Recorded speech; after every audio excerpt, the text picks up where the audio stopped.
Hello, hello, and welcome. Welcome to yours and mine, Cozy Corner.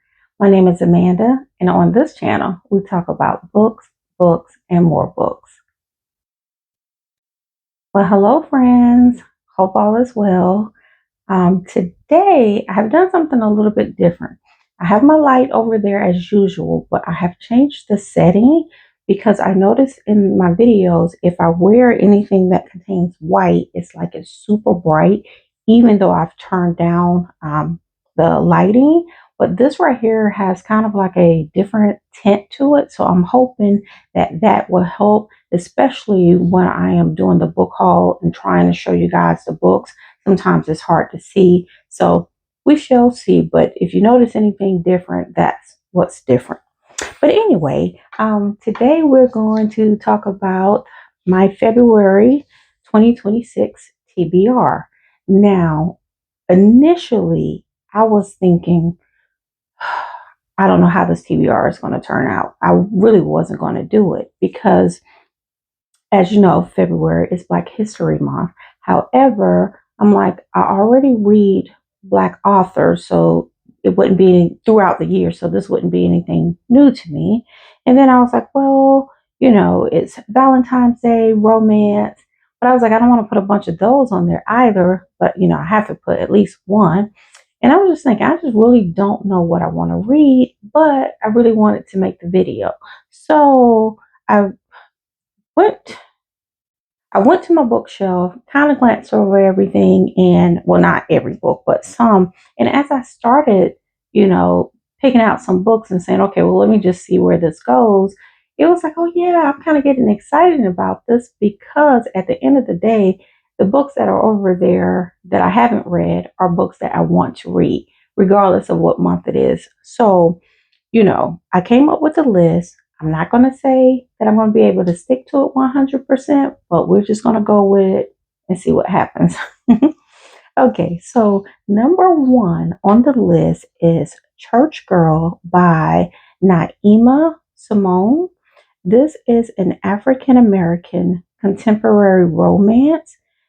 So she is a preacher's daughter, a runaway bride, and now the not quite qualified nanny for a sexy tattoo artist with a beautiful daughter.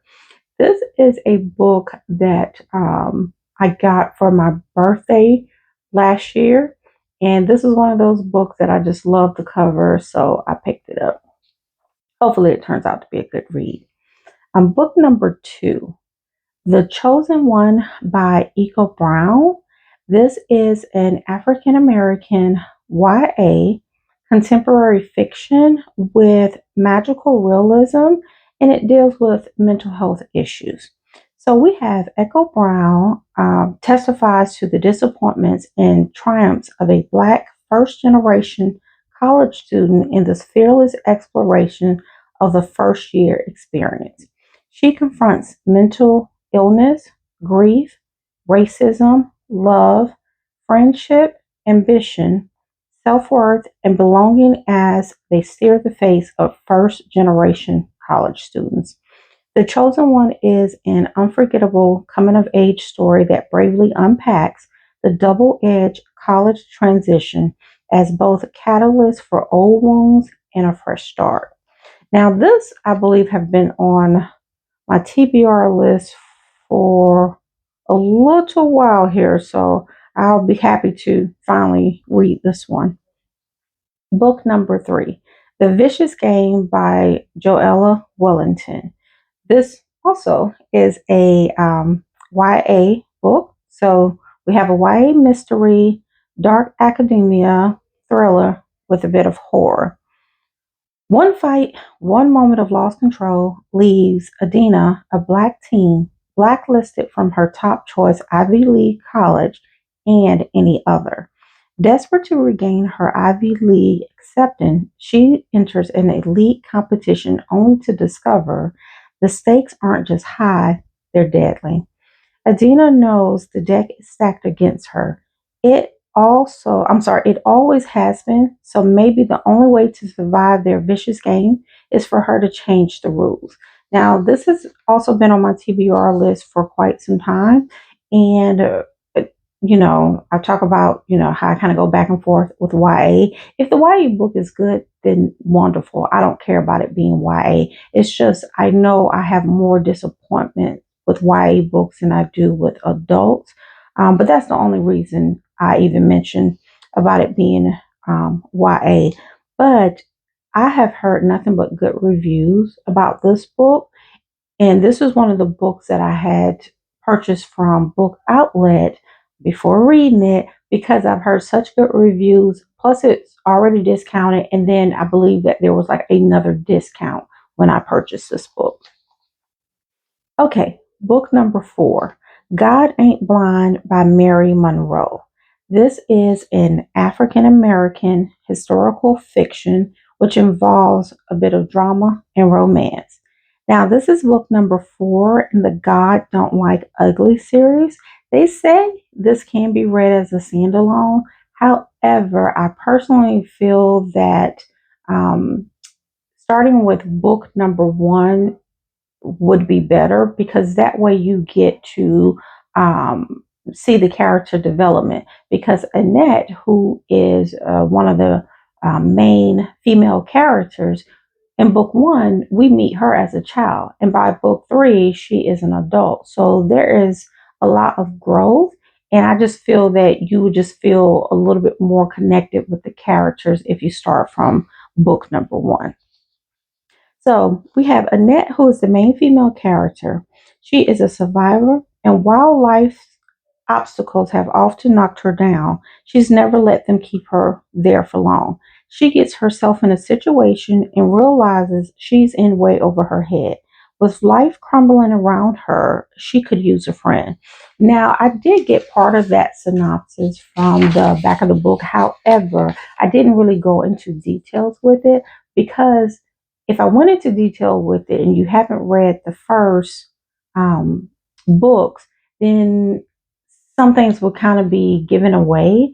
And so if you decide to read the series again, I think you should start from book 1. And I also think in this particular series, don't read the synopsis on any of the book. And if, like I said, in the case that I just gave you, it was very vague. So nothing was given away from the back of the book. But if you read the back of the book, it's going to give some stuff away. So don't do that unless you don't mind. And let me say this for the record, like I know there are some people who they don't want to know anything. They want to go in blind. You have some people who want a little bit more than that. And you have some people who kind of want all of it. I'm one of those people. For the most part, you can tell me everything that's on the back of the book, and you're still not going to ruin it for me because the book is more than just these little key points. So you're not going to ruin it for me. If that ruins it for me, then the book probably wasn't that good to begin with. Because if we have hundreds of pages of text, then it should be more than what's on the back of the book. But like I said, in this particular case, being it's book number 4, I just wouldn't read the synopsis. All right, book number 5, The Unsettled by Ayanna Mathis. This is an African American historical fiction, a multi generational novel set in the 1980s in racially and politically turbulent Philadelphia in a tiny town in Alabama. We have a mother, Ava, who is fighting for her sanity and survival. When she and her 10-year-old son arrive at the shelter in Philly, she is determined to rescue her son from this place and save herself from the complicated past that led them there. Now, this will be the second book that I have read by this author. She wrote The 12 Tribes of Hattie, which was really, really good. So I'm hoping that this book will be good as well. Now, book number 6, this definitely isn't like, a romance type of book at all, but I have been wanting to read this book ever since I got this book from the Goodwill store. So I just can't put it off any longer. I got to read it. So, number 6, 8 Days to Live by Iris Johansson. This is a mystery, suspense, crime thriller with paranormal activity and romantic suspense. This is book number 10 in the Eva Duncan series, and it can be read as a standalone. The story follows Eva Duncan and her adopted daughter Jane as they confront a cult that has targeted Jane for sacrifice. Jane has no idea why she has painted this portrait that hangs in a Paris gallery, but the members of a cult that dates back to the time of Christ know both the face and the significance behind it. They believe that Jane must be Pum Pum when the moment is right, but for now, they target those close to her, Pum Pum them, without mercy or conscience. Now, again, it's book number 10. They say it can be read as a standalone. I'm definitely going to read it. And I think I really, really want to read this book because, as I mentioned in one of my videos, I don't know what it is, but I kind of want to read more books that involve cults. And I want it to be fictional cult books.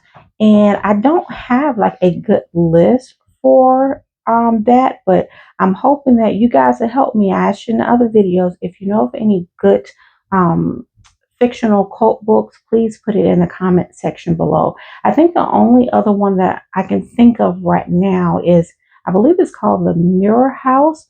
I know my library doesn't have that one yet, but I am on the lookout for that. Okay, book number 7. Okay, this also has absolutely nothing to do with romance or Black History Month, but it is horror. And as I've stated before, I'm a horror girly. I read all books, read all genres, but I just love that of horror. So this one is called Baby Teeth, and I believe that the author, I'm going to mispronounce the author's name, but I believe it is Solja Stage. And this is a contemporary horror suspense mystery thriller. So, all Hannah, a daddy girl, wants is to live happily ever after with him. But Mama stands in her way, and she'll try any trick she can think of to get rid of her, ideally for good. Suzette loves her daughter, really, but after years of explosions and strained homeschooling, her health and sanity are weakening day by day. As Hannah tricks become increasingly sophisticated, and Suzette's husband remains blind to the failing family dynamics, Suzette starts to fear that there's something seriously wrong and that maybe home isn't the best place for their baby girl after all. That just sounds so good to me. I can't wait to read that book. Okay, book number 8. Um, again, not romance. And, there was just no way that I know it's February, Valentine's. There is no way that I could have um, a TBR list of just romance. I wouldn't be able to do it. But I have one more that is coming though. So anyway, this one is number 8. This is Trophy Hunt by C.J. Box. This is a Western mystery suspense crime thriller. This is book number 4 in the Joe Pickett series, and it definitely can be read as a standalone. So we have Joe Pickett. Joe Pickett is fly fishing with his 2 daughters when he stumbles upon the mutilated body of a moose. Shaken by the sight, Joe starts to investigate what he hopes is an isolated incident. Days later, after the discovery of a small herd of mutilated cattle, local authorities are quick to label the attacks the work of a grizzly bear, but Joe knows otherwise. Are the animals only practice for a killer about to move on to another, more challenging prey? Soon afterward, Joe's worst fears are confirmed. The bodies of 2 men are found within hours of each other in separate locations, their wounds eerily similar to those found on the moose and cattle. There's a vicious killer, a modern day Jack the Ripper on the loose in Saddle Spring, and it appears his rampage is just beginning.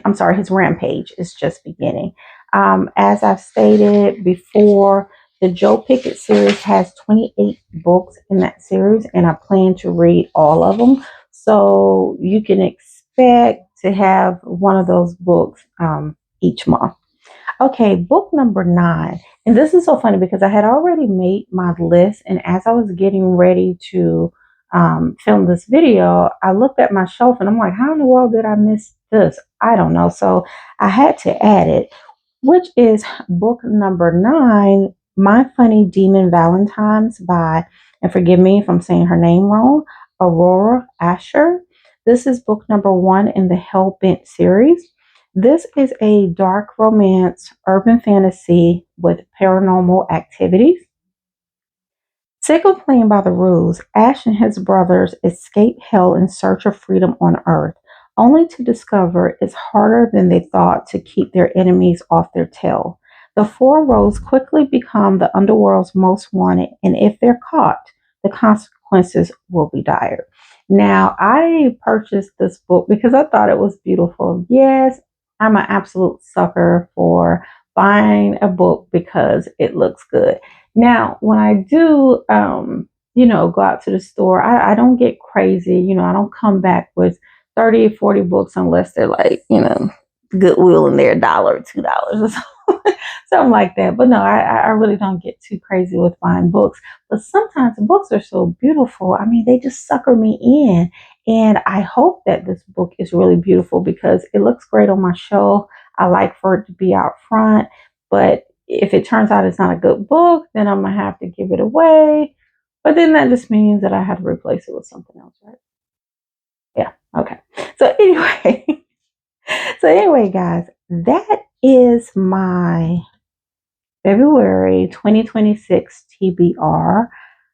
I think I'm going to stick with the books on here, but that could be a whole lot. I don't know. I know I'm definitely going to stick with a couple of them, but whether I stick with all of them or not, I don't know. On average, I usually read about 10 books, if I don't have too much going on. And so I have room for one more book, possibly. I don't know. But anyway, that's all I have for you guys. So thank you. Thank you so much for sticking around with me. Hopefully, you guys are stuck around to the end of the video. If you have, know that I greatly appreciate it. And if you would, I will also appreciate it if you would like, share, and subscribe. It really does mean a lot to me, and I am very grateful. So I will end it on that and talk with you guys another time. Bye.